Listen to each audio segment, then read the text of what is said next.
I really loved this book. I love to read mysteries just anyway, so this one was right up my alley.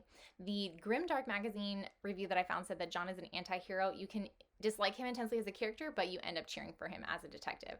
And that was true for me. He is an anti-hero in the sense that he can be kind of needlessly violent. You know, he smokes and he drinks and he kind of operates outside of the system of law and order the way that we generally think of it, but he is driven by a clear sense of right and wrong. And I think that that is why I ended up cheering for him in the end. And we're kind of put in his shoes. We're solving the mystery with him. And so I think that that kind of puts us on his side too.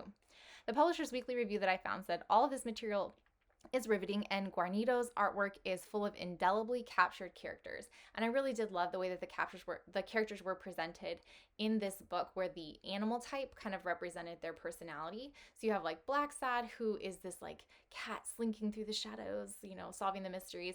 Then you have all these reptiles who are very cold-blooded, like, you know, this lizard guy. There were lots of like lizards that were kind of cold-blooded, or the alligator in there who is kind of cold-blooded. And then in that second story is where it started to kind of maybe remind me a little bit of Mouse, because we start to deal with issues of race. But in Mouse, the hierarchy of the animal kingdom was adopted to kind of show how the racial hierarchy was imposed in that society. And I don't feel like that was true here with Blacksad. So for example, you end up here with this scene where you have Blacksad next to Mr. Oldsmill, and they're both jungle cats. But the thing that's distinguishing them from each other is their fur color. And Mr. Oldsmill gets really hung up on that.